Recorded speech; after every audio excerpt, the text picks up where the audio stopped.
স্বাধীন ভেক্টর। কথাটি দ্বারা বোঝাই যাচ্ছে যে স্বাধীন ভেক্টর মানে হচ্ছে কোনো জায়গায় সীমাবদ্ধ থাকবে না। তবে ভেক্টরের ক্ষেত্রে সীমাবদ্ধ থাকবে কি থাকবে না সেটা কোন বিন্দুটি নির্দেশ করে, সেটা হচ্ছে পাদবিন্দু। কোনো ভেক্টরের পাদবিন্দু কোথায় হবে সেটি যদি ইচ্ছে মতো ঠিক করা যায়, অর্থাৎ যখন প্রশ্নে বলা থাকবে যে একটি ভেক্টর অঙ্কন করো এত মিটার, এক্ষেত্রে কিন্তু বলা নাই যে পাদবিন্দু এই বিন্দুতে স্থাপন করো, তাহলে সেক্ষেত্রে কিন্তু ওই ভেক্টরটাকে আমরা বলতে পারি স্বাধীন ভেক্টর। কোনো ভেক্টর রাশির পাদবিন্দু কোথায় হবে তা যদি ইচ্ছে মতো ঠিক করা যায় তবে ওই ভেক্টরকে আমরা স্বাধীন ভেক্টর বলি। যেমন এখানে চিত্রের মধ্যে একটি ভেক্টর দেওয়া আছে এ ভেক্টর, এখানে একটি ভেক্টর দেওয়া আছে বি ভেক্টর। এ ভেক্টরটি শুরু হয়েছে 5,5 থেকে, অর্থাৎ তার স্থানাঙ্ক হচ্ছে 5,5। যদি বলা হয় 5,5 থেকে 15 মিটার এক্স অক্ষের দিকে একটি ভেক্টর আঁকো, তখন কিন্তু এটি স্বাধীন ভেক্টর হবে না। কিন্তু যদি বলা হয় যে 15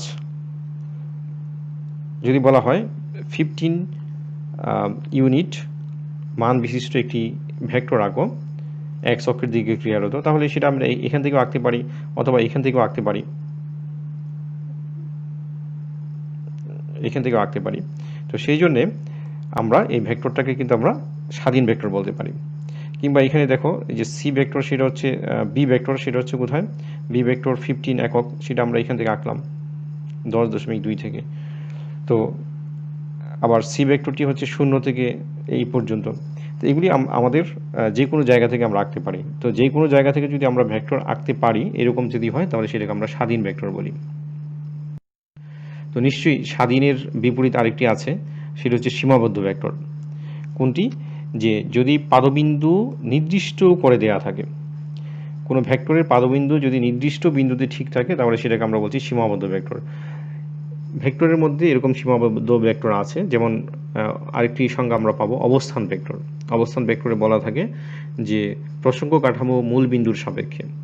আমরা যখন সংজ্ঞা পড়ব তখন দেখব।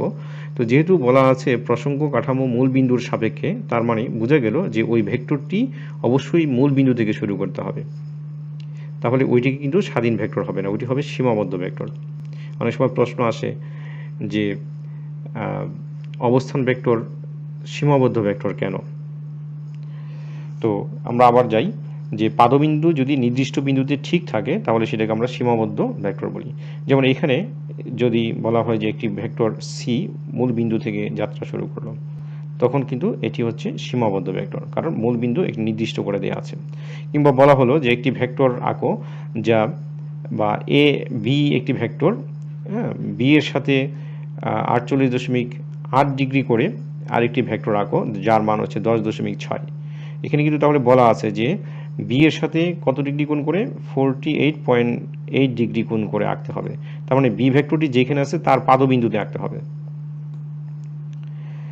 তো যেহেতু পাদবিন্দুতে আঁকতে হবে স্থির করা আছে, সেই জন্য এটি সীমাবদ্ধ ভেক্টর, অর্থাৎ এখানে এ ভেক্টরটি তখন সীমাবদ্ধ ভেক্টর হয়ে যাবে।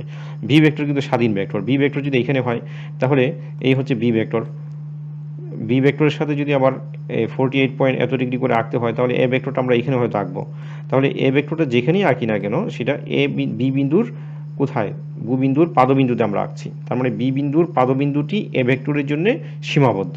তো সেই জন্য আমরা এ ভেক্টরটাকে তখন সীমাবদ্ধ ভেক্টর বলবো। সমান ভেক্টর,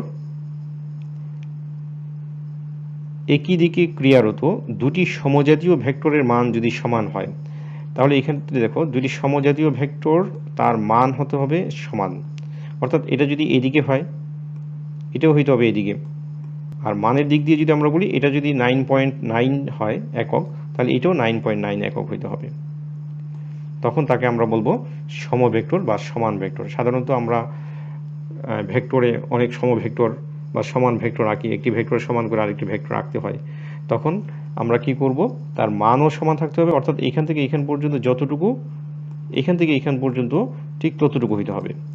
আর কি হইতে হবে, এটা যেদিকে ক্রিয়ারত এটাও সেদিকে ক্রিয়ারত হইতে হবে। যেমন এটা এক্স অক্ষের সাথে 45 ডিগ্রি গুণ করে ক্রিয়ারত, তাহলে এটাও এক্স অক্ষের সাথে 45 ডিগ্রি গুণ করে ক্রিয়ারত হইতে হবে, তখন তাকে আমরা সমান ভেক্টর বলছি। এটা তো আমরা জ্যামিতিকভাবে দেখে নিলাম, গাণিতিকভাবে কিন্তু আমরা এটা দেখতে বুঝতে পারি। যেমন এ একটি ভেক্টর 7i, কেন 7i, এইখান থেকে দেখো এ ভেক্টরটি এইখান থেকে এইখান পর্যন্ত, তার মানে এই যে দূরত্বটুকু আছে এইখান থেকে শুরু করে সে কিন্তু এইখান পর্যন্ত আসছে। কয়টা ঘর? 5টা, 6টা, 7টা ঘর। এক্স অক্ষ থেকে সে 7টা ঘর অতিক্রম করলো, তাহলে সেই জন্য 7i। আবার ওয়াই অক্ষ থেকে কতটুকু? এখান থেকে শুরু করে সে এতটুকু দূরত্ব অতিক্রম করলো। তাহলে এই যে এই দূরত্বটুকু আছে, এই দূরত্বটুকু কিন্তু 7 ঘর, সেই জন্য আমরা 7j লিখলাম, যেটা হচ্ছে ওয়াই অক্ষের জন্য, ওয়াই অক্ষ বরাবর ক্রিয়ারত 7 ঘর, আর এখানে আইটা হচ্ছে এক্স অক্ষ বরাবর 7 ঘর। এমনি করে বি এর ক্ষেত্রে কি হচ্ছে দেখো, এইখান থেকে শুরু করে এখান পর্যন্ত, এখানেও কিন্তু এরকম 7 ঘর এক্স অক্ষ বরাবর, এখান থেকে এই পর্যন্ত কিন্তু 7 ঘর ওয়াই অক্ষ বরাবর। সেই ক্ষেত্রে আমরা বলছি বিও কিন্তু 7i প্লাস 7j। এখানে চিত্র আঁকার সময় দুই জায়গায় হলো, কিন্তু এখানে দেখো সমীকরণ দেখেই বোঝা যাচ্ছে যে দুইটা একই রকম। সুতরাং আমরা বলতে পারি এ vector equal to V vector. এটা হচ্ছে গাণিতিকভাবে আমরা ভেক্টরকে প্রকাশ করলাম। আর এখানে এই যে চিত্রের মাধ্যমে প্রকাশ করাকে আমরা বলছি জ্যামিতিক আকারে প্রকাশ করা।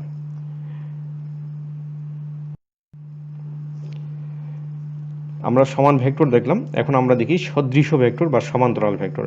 যদি কিছুক্ষণ আগে আমরা যেটা দেখলাম 45 ডিগ্রি কোণে ক্রিয়ারত ছিল, দুইটাই সমান ছিল, এটাও এই পর্যন্ত দৈর্ঘ্য, এই পর্যন্ত দৈর্ঘ্য সমান ছিল, কিন্তু এখানে দেখো দৈর্ঘ্য কিন্তু সমান না।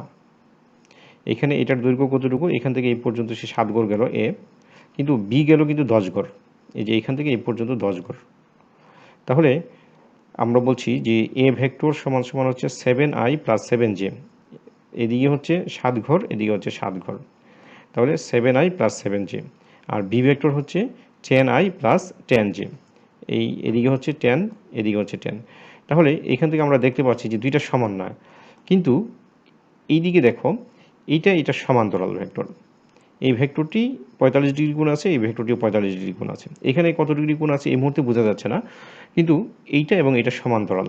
তোমরা যদি জ্যামিতি পড়ে থাকো, জ্যামিতিতে দুইটি রাশির দুইটি সমীকরণ কখন সমান্তরাল হয় কখন সমান্তরাল হয় না সেগুলি ডিটেলস আলোচনা করা আছে। তো আমরা যাই হোক জ্যামিতি যেহেতু এখানে আমাদের আছে জ্যামিতিক আকারে চিত্র একে যেহেতু দেখানো হয়েছে, সুতরাং আমরা এখান থেকে বুঝতে পারছি যে দুইটা সমান্তরাল ভেক্টর। তাহলে দুইটি ভেক্টর যদি সমান্তরাল হয় কিন্তু তারা যদি মানে সমান না হয়, তখন তাদেরকে আমরা বলতে পারি সদৃশ ভেক্টর।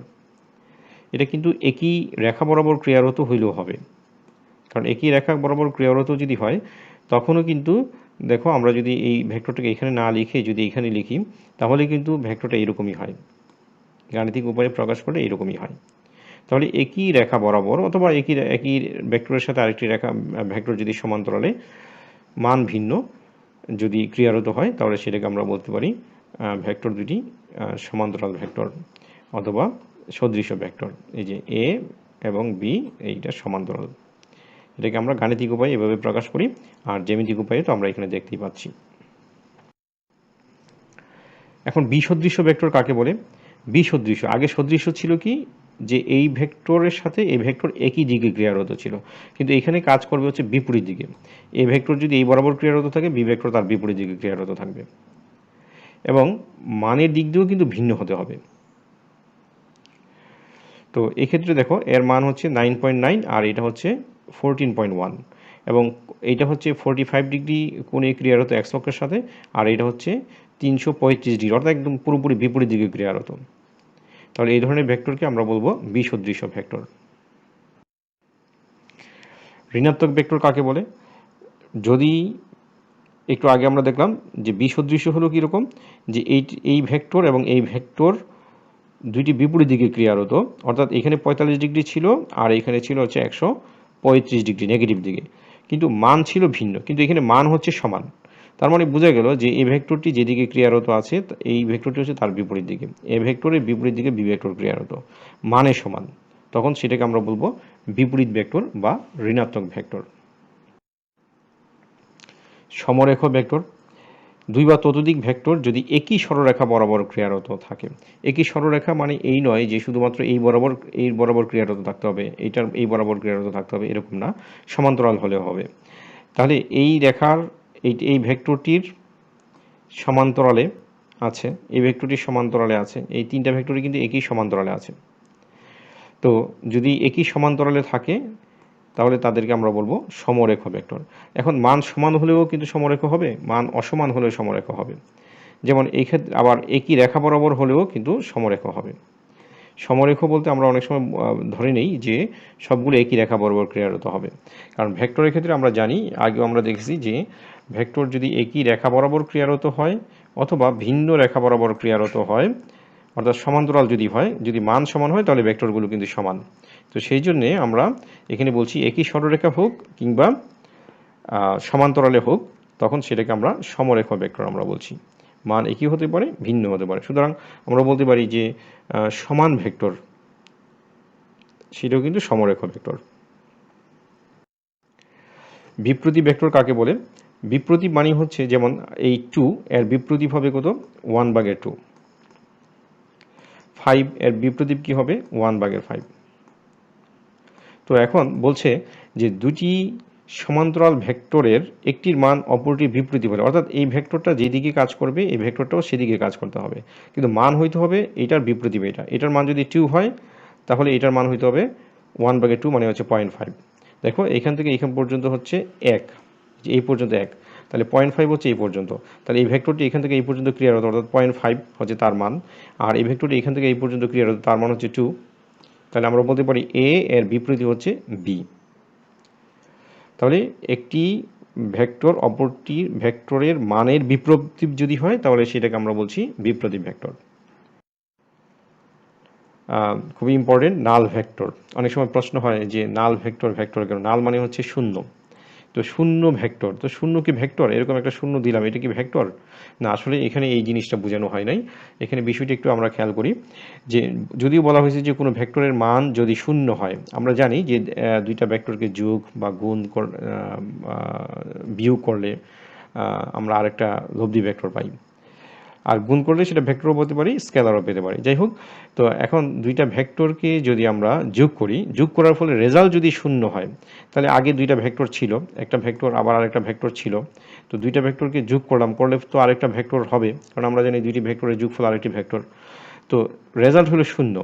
তার মানে কি, যে আমরা যে ভেক্টরটি পেলাম তার মান শূন্য, যে ভেক্টরটি পেলাম তার মান শূন্য। তার মানে কি, ওই ভেক্টরটা হচ্ছে শূন্য ভেক্টর। অর্থাৎ কোনো ভেক্টরের মান যদি শূন্য হয়, কোনো ভেক্টরের মান যদি শূন্য হয়, তখন তাকে আমরা নাল ভেক্টর বা শূন্য ভেক্টর বলছি। যেমন এই 11.2 একটি ভেক্টর আছে। তো 11.2 ভেক্টরটি একটি হচ্ছে এদিকে ক্রিয়ার হতো, আরেকটি হচ্ছে এদিকে ক্রিয়ার হতো, যোগ করলে তার মান হয় শূন্য, এই লব্ধিটা হয় শূন্য। সুতরাং এই লব্ধিটা হচ্ছে একটি শূন্য ভেক্টর। তো আমরা নাল ভেক্টর কাকে বলে? যে কোনো ভেক্টরের মান যদি শূন্য হয়, অর্থাৎ ভেক্টরটি যেখানে উৎপন্ন হয়েছে সেখানেই শেষ হয়ে গেল, তখন সেটাকে আমরা বলছি শূন্য ভেক্টর। যেমন এই ভেক্টরটা যখন আমরা যোগ করলাম, তাহলে রেজাল্ট কি? রেজাল্ট হচ্ছে শূন্য, অর্থাৎ এই ক্ষেত্রে আর দিকেরও কোনো প্রয়োজন হচ্ছে না। কিন্তু যেহেতু এটি একটা ভেক্টর, দুইটা ভেক্টর থেকে আমরা পেয়েছি, সেই জন্য এটাকে আমরা বলছি শূন্য ভেক্টর।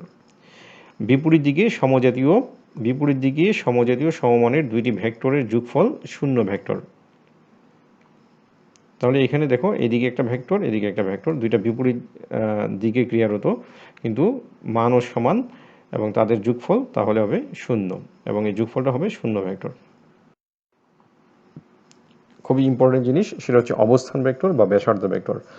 অর্থাৎ তোমরা যখন অঙ্ক করতে যাবা তখন দেখবা যে ঠিক এইরকম কিছু টার্ম, সমীকরণ আছে, এ সমান সমান এত, বা বি সমান সমান এত, সি সমান সমান এত, এগুলি সবই কিন্তু আসলে অবস্থান ভেক্টর। এটা আসলে আমরা এতক্ষণ পর্যন্ত দ্বিমাত্রিক স্থানাঙ্ক ব্যবস্থা দিয়ে পড়লাম সুবিধার জন্য। এই পর্যন্ত ছিল এক্স অক্ষ বরাবর আই এবং ওয়াই অক্ষ বরাবর হচ্ছে জে। ত্রিমাত্রিক স্থানাঙ্ক ব্যবস্থায় আরেকটি একক ভেক্টর ব্যবহার করা হয়, সেটা হচ্ছে কে। যেমন এখানে এই চিত্রটা যদি আমরা দেখি, তাহলে আমরা দেখব যে এক্স অক্ষ থেকে এই যে ভেক্টরটি, এইখানে একটা ভেক্টর দেওয়া আছে, এক্স অক্ষ থেকে সে গেল হচ্ছে কত একক? 10 একক। এটা কিন্তু এই যে কর্নার বরাবর, এটা কি স্কোয়ার, এই স্কোয়ারের কর্নার বরাবর। তুমি যদি একটি ঘর চিন্তা করো, ঘরের এই বিন্দু আর এই বিন্দু মানে এই দুইটা কর্নার বরাবর, তাহলে এখান থেকে এই পর্যন্ত যে দূরত্ব এক্স অক্ষ বরাবর সে কাটলো হচ্ছে 10 একক, ওয়াই অক্ষ থেকে কাটলো হচ্ছে 10 একক, এবং জেড অক্ষ থেকে কাটলো হচ্ছে 10 একক। তাহলে আমরা বলতে পারি এক্সের জন্য 10, ওয়াইয়ের জন্য 10 এবং জেডের জন্য 10। এক্স অক্ষ বরাবর আমরা আই দ্বারা প্রকাশ করি, ওয়াইয়ের জন্য আমরা জে দ্বারা প্রকাশ করি, এবং জেডের জন্য আমরা কে দ্বারা প্রকাশ করি। তাহলে ভেক্টরটিকে আমরা লিখতে পারি 10i plus 10j plus 10k। তাহলে এইভাবে প্রকাশ করাকে আমরা বলছি ব্যাসার্ধ ভেক্টর। প্রসঙ্গ কাঠামো মূল বিন্দুর সাপেক্ষে, এটা আসলে কার্টেসীয় স্থানাঙ্ক ব্যবস্থা। দুই ধরনের স্থানাঙ্ক ব্যবস্থা আছে, একটি হচ্ছে কার্টেসীয় স্থানাঙ্ক ব্যবস্থা আর হচ্ছে পোলার স্থানাঙ্ক ব্যবস্থা। তো এগুলি আমরা স্থানাঙ্ক নিয়ে যখন আলোচনা করব তখন ডিটেলস আলোচনা করা যাবে। কার্টেসীয় স্থানাঙ্ক ব্যবস্থায় এক্স ওয়াই জেড এরকম 3টি অক্ষ ব্যবহার করা হয়। তো এই 3টি অক্ষ বরাবর আমরা কি করব, কোনো বিন্দুর অবস্থান যে ভেক্টরের সাহায্যে প্রকাশ করা হয়। দেখো এইখানে একটা মনে করো বস্তু আছে বা একটি বিন্দু আছে, এই বিন্দুটার অবস্থান কত, tan tan tan, এই হচ্ছে এই স্থানাঙ্কের মাধ্যমে যদি আমরা প্রকাশ করি, তাহলে এই ভেক্টর দিয়ে যদি আমরা প্রকাশ করি তাহলে আর আই সমান সমান বা আর সমান সমান tan i plus tan j plus tan k। তাহলে এই যে প্রকাশটা আমরা কিভাবে প্রকাশ করলাম, এই যে আর ভেক্টর দিয়ে প্রকাশ করলাম। আর ভেক্টর সম্পর্কে বর্ণনা দেওয়া আছে হচ্ছে এইখানে। কি কি দেওয়া আছে, যে আর ভেক্টরটি এক্স অক্ষ থেকে 10 একক, ওয়াই অক্ষ থেকে 10 একক এবং জেড অক্ষ থেকে 10 একক কর্তন করেছে। তাহলে এই ভেক্টরটিকে আমরা বলতে পারি অবস্থান ভেক্টর অথবা ব্যাসার্ধ ভেক্টর। যদি তার মান দ্বারা ভাগ করা হয় তাহলে আমরা ওই ভেক্টরের দিকে একটি একক ভেক্টর পাই। দেখো এই ভেক্টরটি যেই দিকে ক্রিয়ারত আছে, তার মানটিও কিন্তু একই দিকে ক্রিয়ারত আছে। এটা যত ডিগ্রি কোণে আছে এটাও কিন্তু তত ডিগ্রি কোণে আছে। তাহলে একটা ভেক্টরকে তার মান দ্বারা ভাগ করলে আমরা ওই ভেক্টরের দিকে একক ভেক্টর পাই। এটার মান একক কিনা সেটা আমরা কিভাবে জানবো, এটার উপর বর্গ করে বর্গমূল করে ফেলবো, যোগ করে বর্গমূল করে ফেলবো, তাহলে আমরা দেখবো যে এটার মান 1 হয়ে গেছে। তাহলে যে ভেক্টরের মান 1 একক তাকে আমরা একক ভেক্টর বলি, এবং কোনো ভেক্টরকে তার মান দ্বারা যদি ভাগ করি তাহলে ওই ভেক্টরের দিকে আমরা একটা একক ভেক্টর পাবো। সর্বশেষ সংজ্ঞায় আমরা চলে আসলাম, আয়ত একক ভেক্টর। যতগুলো ভেক্টর আছে, আমরা যতগুলো ভেক্টরকে প্রকাশ করব সব জায়গার মধ্যে কিন্তু আমরা এতক্ষণ পর্যন্ত এরকম আই জে এবং কে ব্যবহার করেছি, এবং আমরা বলছিলাম যে এটা হচ্ছে কার্টেসীয় স্থানাঙ্ক ব্যবস্থা, অর্থাৎ এক্স অক্ষ থাকবে, ওয়াই অক্ষ থাকবে এবং জেড অক্ষ থাকবে। এই এক্স অক্ষ, ওয়াই অক্ষ, জেড অক্ষ থেকে কোনো একটা ভেক্টর কতটুকু অংশ কাটলো সেটা প্রকাশ করার জন্য আমরা এই একক ভেক্টর ব্যবহার করি। যেমন এইখান থেকে এইখান পর্যন্ত এতটুকু যদি কাটে তাহলে আমরা বলবো যে এই বরাবর সে কতটুকু কাটলো, 20 একক, তখন আমরা লিখবো 20i। আবার এখান থেকে এই পর্যন্ত মনে করে 10 একক কাটলো, তখন আমরা লিখবো যে 10j। এখান থেকে এই পর্যন্ত হয়তো 20 একক কাটলো, তখন লিখবো 20k। তার মানে 20k দ্বারা বোঝানো হচ্ছে যে জেড অক্ষ থেকে সে 20 একক কাটলো, এবং এক্স অক্ষ থেকে সে যত একক কাটলো তখন তাকে আই দ্বারা প্রকাশ করি। সেই জন্য আমরা বলছি যে ত্রিমাত্রিক স্থানাঙ্ক ব্যবস্থা, এটি কার্টেসীয় স্থানাঙ্ক ব্যবস্থা। ত্রিমাত্রিক কার্টেসীয় স্থানাঙ্ক ব্যবস্থায় 3টি অক্ষের দিকে, এক্স অক্ষ, ওয়াই অক্ষ এবং জেড অক্ষ, 3টি অক্ষের দিকে 3টি একক ভেক্টর ব্যবহার করা হয়। কোনটি, এই যে আই, জে এবং কে, এটি কিন্তু নির্দিষ্ট, শুধু এক্স এর জন্য আই, ওয়াই এর জন্য জে এবং জেড এর জন্য হচ্ছে কে ব্যবহার করা হয়। এদেরকে আমরা বলছি আয়ত একক ভেক্টর, মানে এগুলি একক ভেক্টর, এবং যেহেতু আয়তন প্রকাশ করার জন্য এই 3টা জিনিস লাগে সেই জন্য আমরা আয়ত একক ভেক্টর বলছি। তাহলে এই 3টা ভেক্টরকে আমরা কিভাবে প্রকাশ করলাম, আই জে কে দ্বারা, এবং 3টা কিন্তু পরস্পরের সাথে লম্বভাবে থাকে, কেননা এক্স, ওয়াই এবং জেড 3টাই কিন্তু পরস্পরের সাথে লম্বভাবে আছে। তো তাহলে এক্স অক্ষ বরাবর যে ভেক্টরটি সেটা হচ্ছে আই, এবং ওয়াই এবং জেড অক্ষ বরাবর যে ভেক্টরগুলো সেগুলো হচ্ছে জে এবং কে। তাহলে এখানে আমরা দেখতে পাচ্ছি যে চিত্রে আই জে কে এগুলো হচ্ছে আয়ত একক ভেক্টর।